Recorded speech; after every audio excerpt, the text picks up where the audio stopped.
Hello folks, in this session we will see how to create a sim weld.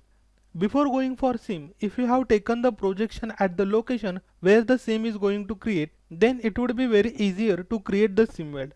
In companies, when we want to create a sim weld, at the beginning itself when we extract the mid surface, at whichever location we want to create a sim, we will take the projection of that particular edge on the surface. So let us see how to do that. So first I will erase all the elements. So let me go for F2. Let me click on element. Let me set it to displayed and let's say delete entity. Now let me switch on the surfaces. Here as you can see in the bottom plate and mounting bracket itself I have the mid surface. So let me go for mask. Let me go for solid. Select this to solid and say mask and I will say return.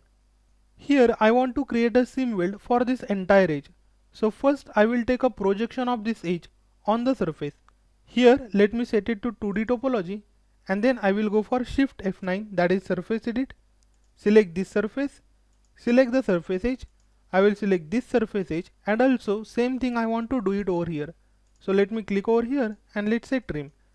Now if I go for meshing, let me go for F12, select all the surface and press middle mouse button. Now here I have number 24 and as you can see here also I have the 24 number. So in order to create a sim you must have the same number of nodes on the top as well as on the bottom, so that all the sim weld will be represented by only chord element, and that is the primary requirement of a sim welds. So here I will increase the number by 1. I will get perfect chord. Let me say return and let's create a sim weld. First manually we will see how to create a sim weld, or it is also known as an arc weld, and then we will go by the option. So let me go for component. Here I will create a component calling it as a weld, because we have to put the weld element in different component collector. So here I will go for weld. I don't want to create any property, so let's say no property and say create and edit. Let me say return. Now I will create an element between these two components. So instead of this color I will set different color, let's say this one. Now to create the elements over here we can go for 2D. Let's go for ruled and here I will select the node using bypass option. Now let me select this first node and you have to select the node in a line manner. Similarly I will go for top node selection and let me select the node like this. If middle node is not getting selected, unselect this node and start selecting like this. So you have to select the node in line. Otherwise your sim weld will not get created properly.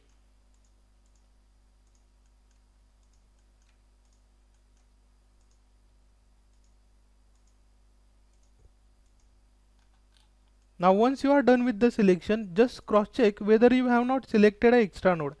As you can see at this location I have selected extra node. Kindly remove this node. If you are not removing this node, then your sim weld either it will not get created or it will contain the try element. Both the cases are wrong, so I will unselect this element. Here I will set my option to mesh without surface, or you can set it to mesh and keep surface also. So let us mesh and keep the surface also and let's say create. Now as you can see I have created a perfectly chord element which are representing my sim weld. Now let me say return. Now we have to give the thickness to this sim weld.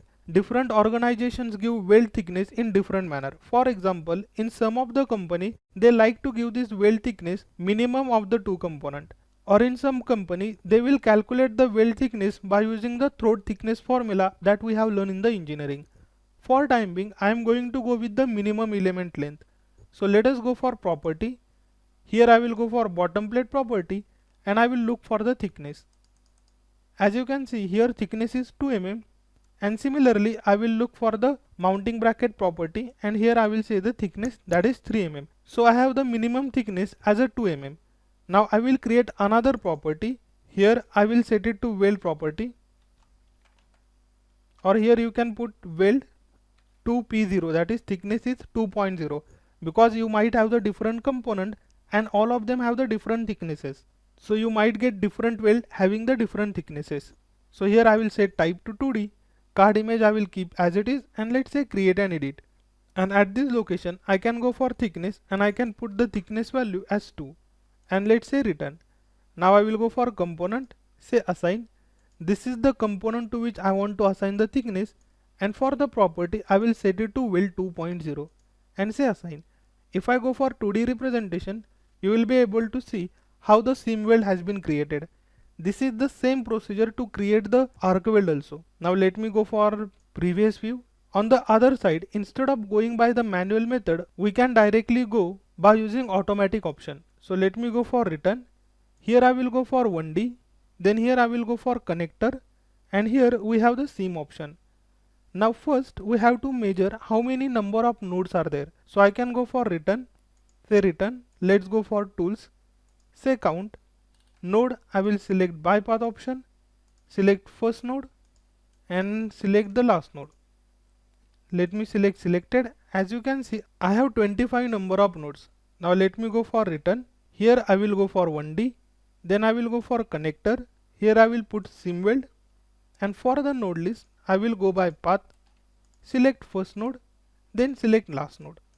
Now density I can set it to 25, or simply you can set a spacing also. Since I have meshed my element with 5 mm size, I can set it to 5 also, or equivalent spacing or the density that we have previously measured, you can set that also. Select which two components you want to connect, so I will select this two one. Tolerance I will set it to 10 only, and this type option is very important because as I told you, different organization prefers different ways for the FE representation of the same thing. For example, to represent the seam weld, some organization might prefer this seam chord, which is popular option, or some of them might prefer chord that we have just seen, or very few organization can also go for rigid, spring and rod element also. So let me set it to chord first, and here I will say create. As you can see, all the chord elements have been created using the standard procedure. Now this is little bit easier, but this will work only for the simple object. If you have the complicated components, then this method generally fails. That's why we generally go for manual method. Let me say reject again, and here instead of type to be chord, there is another popular way, that is seam chord angle shape. Let me select it. You can set my weld angle and also cap angle, and let's say create. Here it is saying the nodes have not been selected, so let me go for node selection by path, first node, let's say last node, and then I will go for create. Now you can see how the weld has been represented, but it has been created in the mounting bracket. So let me reject it again. Let me go for, instead of bottom plate, I will set it to current component to weld, and then I will go for create. Again node have not been selected, so I will select the node first. Then I will select the component which I want to connect. This is the type that I want to represent, and say create.